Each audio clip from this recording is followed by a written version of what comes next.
Well, welcome again to another episode of Not Taking Orders. I'm your host, Christina McNamara. Although we do have a special guest host, you may know, the fabulous Jay Bruner. And our guest today, Zeke Hampton. I'm really excited to have you representing Humanitas Wines. Zeke, I think you're one of the coolest people in Napa Valley, and I'm so excited you're here to share your story. Well, thank you. Thanks for the invitation. I'm really excited to share with you guys what we're doing. Well, hello. Have you seen the facial hair alone? Everyone knows it's the Portland style. When you have facial hair like that, you're owning it these days. Is that Portland style?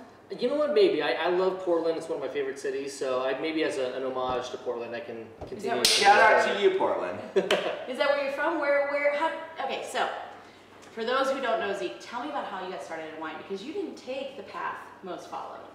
No, not in some ways. I grew up in Vacaville, so not too far from here. Wait, is there a sign for Vacaville? Is there some kind of like sign we need to know, like Vacaville? You know, I like to call it just like V-Town 2, V-Town. because there's already V-Town 1. V-Town. So wait, you know, V-Town 2. Yes. Oh, cool. Okay. So, but I didn't grow up with drinking wine or you know, with a lot of exposure to that. So I actually went to Southern California for school and worked my way through school by working in restaurants.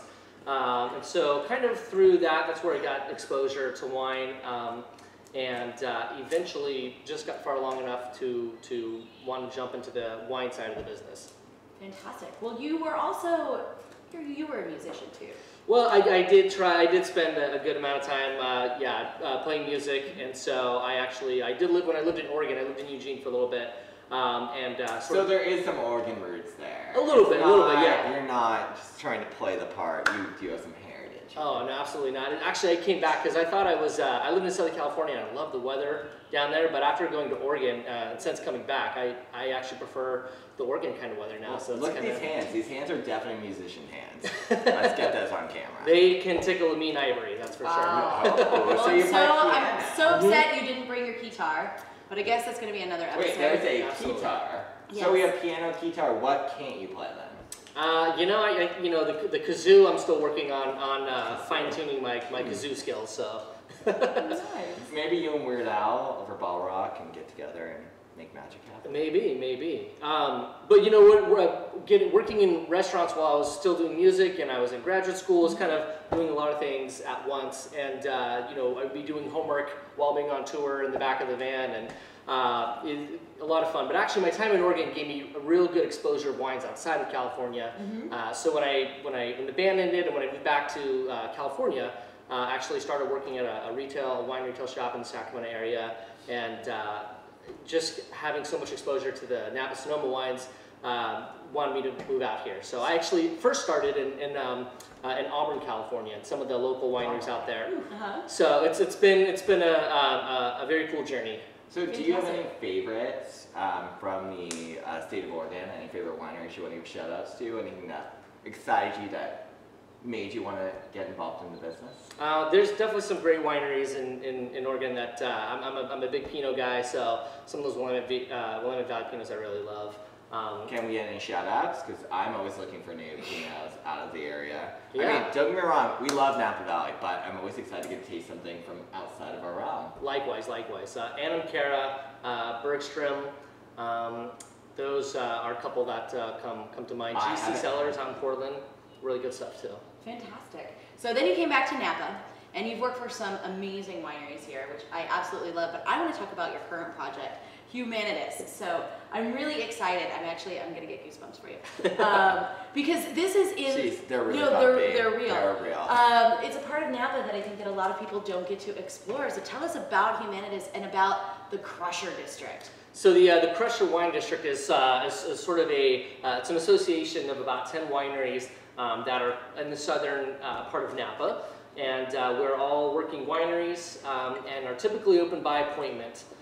So we have events throughout the year. But if someone's in the area and they really want to swing by, just give you a call and like 50-50 shot? Oh, absolutely. I always say that definitely no harm in trying to get a last minute appointment for sure.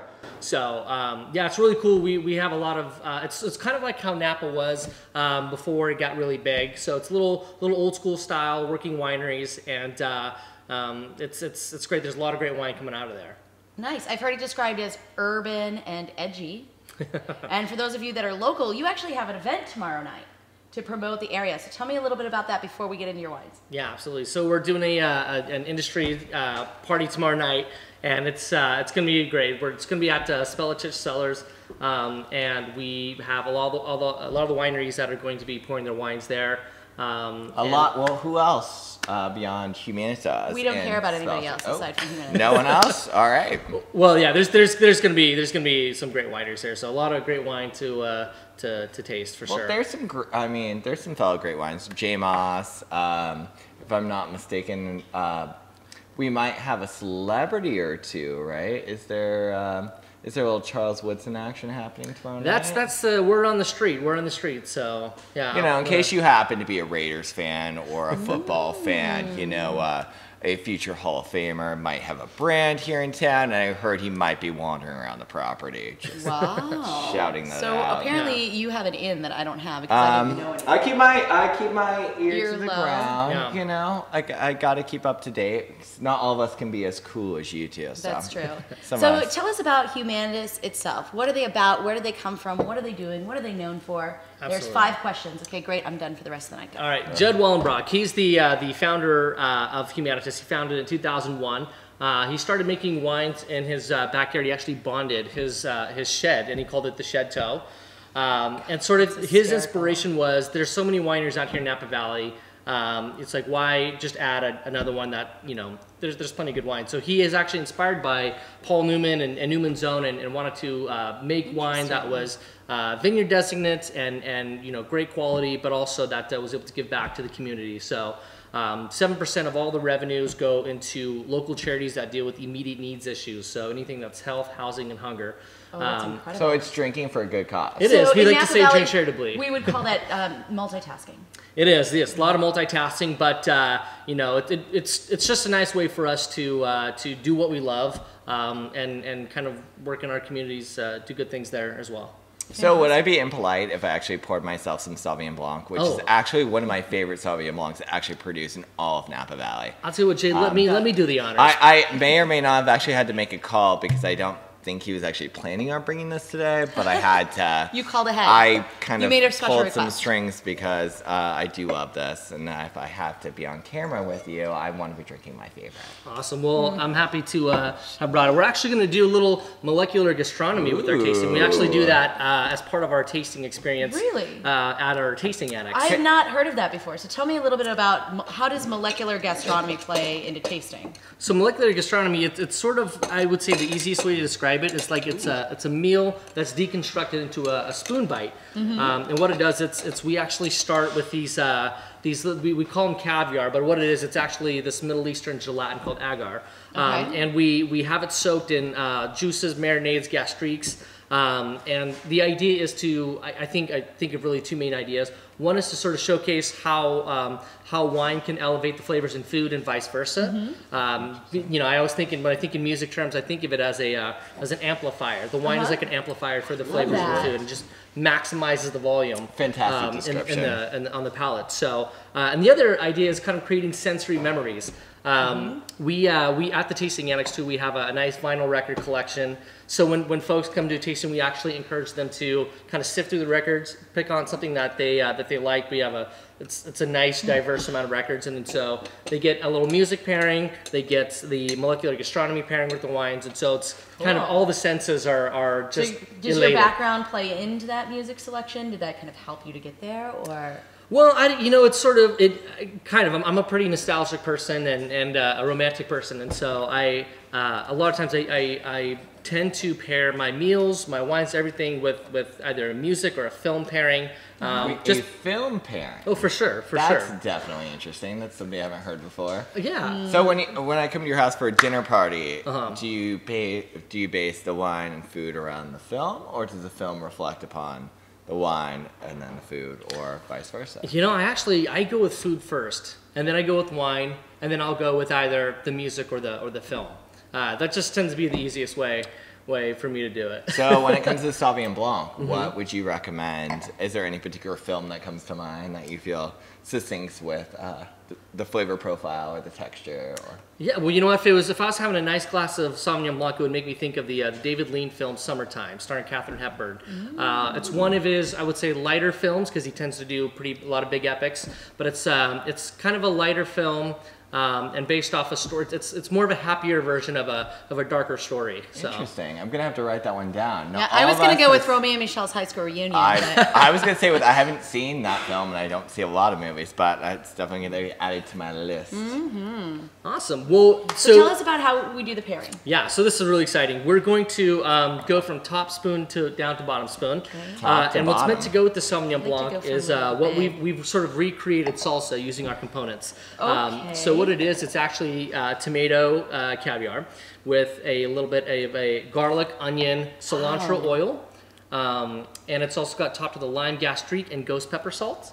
So it's a little... Ghost pepper salt? Mm-hmm. It's a little spicy, but the nice thing is I always recommend people taking a sip of the wine first, then go ahead and taking the bite, and then while that's still in your mouth is going and drinking some more wine, let it all swish together.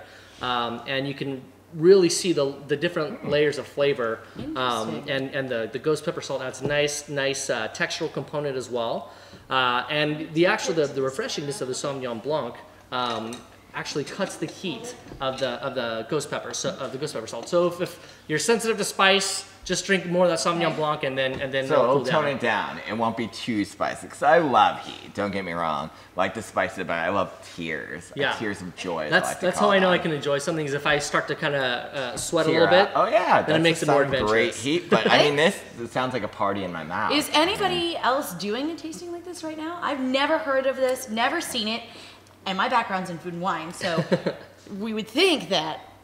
You know, I've learned about. We actually work with a great chef. His name's Chef Mike C.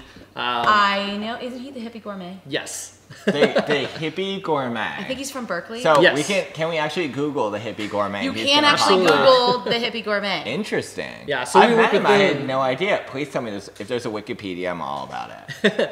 I'm not sure, but does he have a Wikipedia? Do you want me to get like my smartphone? We can look it up. It's true. I'd be so excited to actually get to read a little bit more about Chef Mike C. So, taste the Sauvignon Blanc. I've done that part. And then we go into then go and just take the whole thing. And then we double back around back to put the whole thing in your mouth. Yep. So it's an amplifier, basically. So we've got this beautiful wine. Which we've is got, absolutely lovely. it's kind of like listening to your favorite record.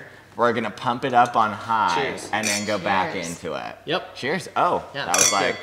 And so, by the way, this is the 2013 George's Vineyard Sauvignon Blanc out of Woodin Valley. Where's Woodin Valley?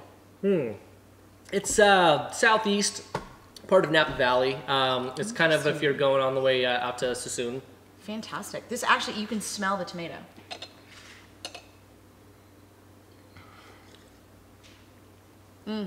Dive in.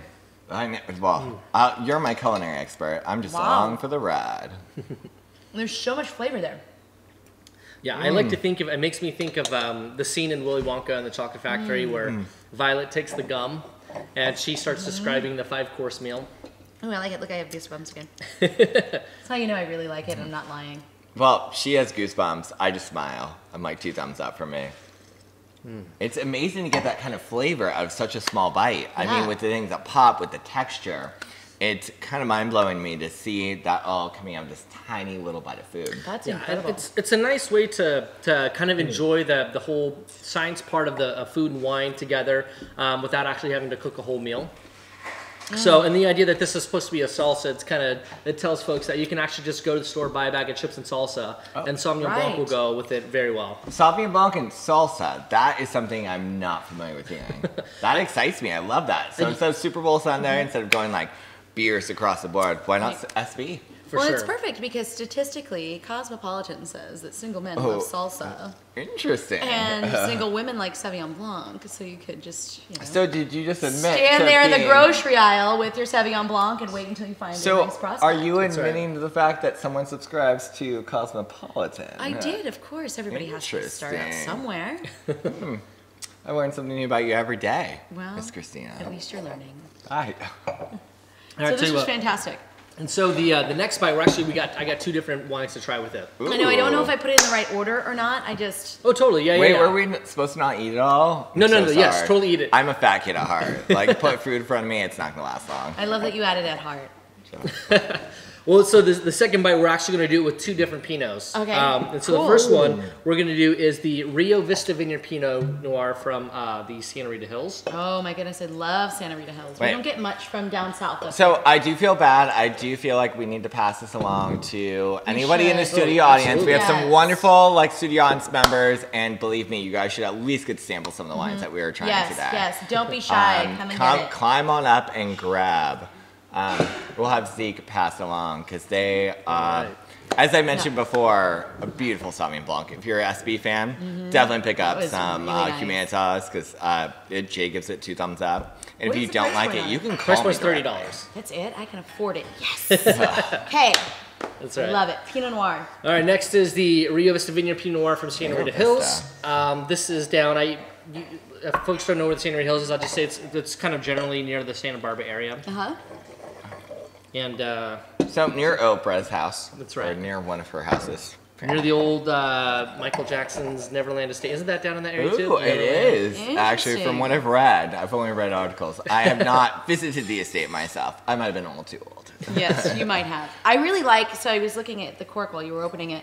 I really like that it actually says drink charitably. And it has your website and your telephone number on it. Do you know how many times I've had a great bottle of wine and I take a picture of the label, but then I can't figure out where to find it? Yeah. What a great way to remember. Yeah, it You've works. done this before. It works well for us for sure. So this middle spoon that we're going to be tasting from is supposed to represent a mushroom ragu. So we actually use a porcini, shiitake, caviars with a shallot confit oil. A Pinot black pepper gastrique. It's literally Pinot Noir reduction with some black pepper in it, and then topped with an espresso salt. Espresso salt, okay. Yeah, so I reckon should I do like half the bite with this salt. Pinot and half the bite with the next one? Yeah, absolutely. This is so bright and floral and lovely. The Pinot is so delicate and spicy. Well, it's really fun that we're going to taste 2 different Pinots, one from Santa Rita Hills down south, and one from Carneros in our backyard. From one of the most legendary vineyards, the Truchard Vineyard. Oh, Ooh. I love Truchard Vineyard. Me too. We'll get into a whole story about Truchard when we get into that. Tell me a little bit, because I love to drink them side by side, but we unfortunately can't. So tell me a little bit about what differentiates them, or what do you love most? What's the difference to you between the 2? Yeah, well, I'll tell you what. I know for me, as far as how I enjoy them, I really like our Truchard Pinot on its own, and then with the pairing, I think the Rio Vista actually pairs really well with this with the mushroom ragu. As far as flavor profile, I kind of get this one. I think is the earthier of the 2 Pinots. Typically from Santa Rita Hills, I usually get kind of bright ruby red fruits, cherries, raspberries, and definitely a nice little baking spice in there. Sorry, I had to dive right in. It smelled too good. I saved half of mine. I'm trying to keep just a little bit, just to be able to pair up with the second Pinot I Noir. love that pairing. The shallot confit oil is super memorable. Yeah. Do you know how he does it? I can tell you how I think I would do it. Ooh, I'd like to hear that. Well, I would imagine. I don't know how he does it, but I mean, when you confit something, you're cooking it low and slow in oil. So I'm thinking he's just putting shallots. And this, I would say, it's super light in flavor because it took on a lot of the shallot, those kind of like sweet notes and a little of the aromatics. So I would say he's probably using maybe a canola oil. Is he using grapeseed oil? Because you know how fucking cool that would be. Ooh, that would be really cool. That would be really cool, but it's low and slow. really That's what you good. think? You think just super low and slow? Yeah. How long do you think time sensitive is this? How long do you think it takes him to create this? Because this is beautiful. Humanitas sellers, go out there if you're coming to the area. Oh my goodness. Taste this. It's worth Come going in for the just bites. for the shallot. The bites. Confit oil. Like I want to use that to sear a steak in and have that. I want to onion marinate infused my flavor. entire. I want to start using this as moisturizer. Like a little facial cream. We could just. And it will smell delicious. Yes. I have a feeling people don't want to lick my face afterwards. I'd want to stick an apple in your mouth, I think, though, and put you over an open flame, though. I've been told worse, and I'm totally okay with that. That was really fun. I want to do it again. Awesome. You don't get to because you were impatient. Yeah, you know what? That actually happens quite often, Jay. People get so caught up and so I've got a little nibble left. No, this is really cool because I think a lot of people they either go to extremes in wine tasting. They either skip breakfast. They're going to skip lunch because they're going to go to 12 wineries. That's like me. And then on their 11th winery, they realize that maybe alcohol, you should have had water and food. Or they go to an amazing restaurant and they have a giant breakfast, and then they go into a cheese pairing, and then they go into a lunch pairing, and then they have this big dinner, and you just get like overindulged. And this, I think, is such a great idea because the flavor is there. But I'm going to tell you, I want more. Oh, So, absolutely. I gotta say, I am overwhelmed when it comes to different options. When it comes to breakfast, lunch. I'm not much of a breakfast person myself, but I love being able to go to a winery and be able to do bites like this, and have something that's not huge, but something that's very light, floral, something that enhances the wine. Well, I will give you a disclaimer. The shallot confit oil is like rocking my world. I told you. Don't you just want to like start bathing in it? Just rub it all over. Maybe write a romantic ballad. That just got This weird. is the best part of my day. Dude, get it. I would.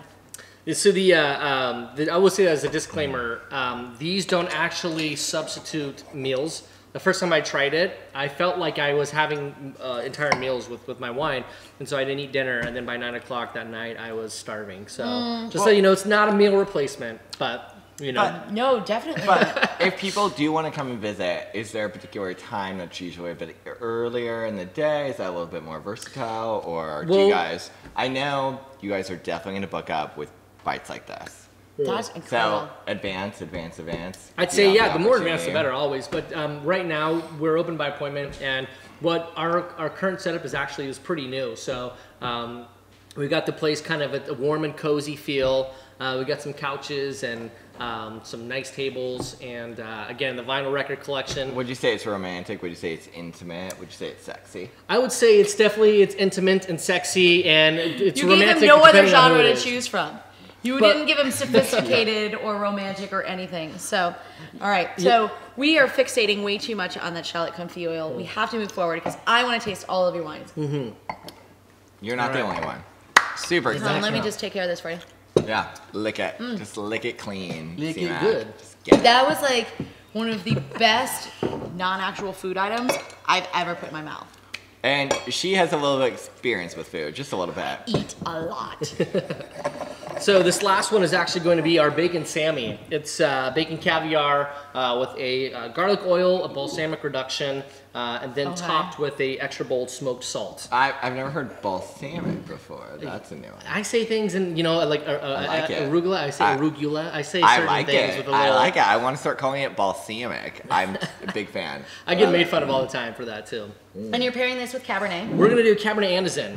So what do I have first? This is our 2011 Reed Vineyard Cabernet. Oh, fantastic. Ooh. You're doing Cabernet before Zinfandel. Yes, normally I would go the other way around, but this cab is actually, I would describe it more as a medium-bodied Cabernet. Did you say Reed Vineyards? Yes. Out in Browns Valley. This one is actually, it's on the border of Calistoga and St. Helena, so off the Interesting. Silverado Trail. Yeah, so different Reed Vineyard. I'm not familiar with I want to go backwards a little bit. Was there bacon somewhere in here? No. Yes, Okay, absolutely. there is There bacon. is bacon. Did you What I love about this is that it's so flavorful. It's almost 6:30 here in California, which means like I'm hungry. I haven't had dinner, and this is like the worst tease anybody has ever given me. Oh, it's so good. Yeah, it's and it goes great with both the cab and the Zen, so that's what we kind of saved. Yeah, for that's what I both. was saying. Do you want to? Yes. Hold my hand. I'll support Sorry, you. we had to have a moment. So this is a tasting That experience happened. that you do every day at Humanitas. Every day, yeah, it's by appointment, and you know, we don't have to work within a 10 to 5. At this point, we can be flexible. So, and I'm I mean, there. I can come at 7 a.m. and do this tasting. If you book that appointment, I will be there at 7 a.m. with bells on my toes. Oh. You know, a little, you know, that early in the morning, we might want to have maybe a little Neil Young playing. Oh, you know, Neil a little Young. Neil Young, a little like it. Harvest. That's a good way to start the day. Wow. This- So I gotta say, nostalgic, romantic Neil Young. You must have a very happy girlfriend. Yes, we do have different tastes in music, but I'm very happy because she is an amazing cook, and so I'll let her kind of handle the food, and I'll just bring the wine. So Do you realize how many like sad ladies are sitting at home after hearing this? We're so sorry, ladies. Mm-hmm. There are other eligible gentlemen, I'm sure working for Humanitas, who can come in and join the family portfolio. But Zeke is apparently off. Yes. I get letters. I get letters every day, actually. You know, some are angry, some are sad. You know, but this is how it works. Some are angry and some are sad. Yeah. So, my sweet, you must hurry. We're going to run out of time. fun. But I definitely want to try this infidel. I'm going to eat the rest of my bite. I'm probably going to devour Please it do. and lick it like I did the first one. So let's get down to the nitty gritty. You call this experience, We call it molecular gastronomy. okay, and we can book it on your website, which is Humanitaswines.com. fantastic. You're going to ask for the lovely Zeke. How much is this going to set me back? $65? You know, maybe if we were off the Silverado Trail Highway 29, it's actually $20. And we waive the tasting with. Wait, hold. I $20. get wine with it. You get a flight of 6 to 7 wines. Oh my Plus the gosh. molecular gastronomy, plus the little winery tour because our winery's there, and little vinyl record music pairing. Wow. And it's only $20, and we waive it with 2-bottle purchase. You are like the hidden gem of Napa Valley. We know what wine and food, all this stuff. It doesn't. There's sometimes a perception that it's a snobby, and whether it's with price points with certain wines or experiences, whatever. But for us, we're pretty humble crew, and we love what we do. We love the industry that we're in, and we want to share it with people. Oh So my God, this I is do have to fantastic. ask, if someone shows up at the winery and they want a particular record, how varied is the collection? Can I get some Billy Idol? Can I get some Rolling Stone? You can get both of those. I have it's All a pretty right. good. The records have been gifted to me from a couple really cool people, and so we're still working on building up our hip hop right now. So We just have if Run you're DMC. cool and you have records to give up, give them to Humanitas sellers because it's wine for a cause. If you have a really good album, we'll totally, and you want to donate it, we'll totally comp the experience for a cool album. And Fantastic. thank you so much So for we're going to making run out it of time. out. My pleasure. Thank you so much for being here. Thank you for representing Humanitas Wines. Thank you for the gastronomic pairing. I want to have my T-shirt back after this segment. Zeke, you are fantastic. Thanks for Everybody should having come me. visit you at Humanitas. Thank you so much for everyone watching at home. Thank you from all of us here at Not Taking Orders. Cheers. No, I already signed off. You did not. You're right. That You went by can't just so fucking fast. sign off without me.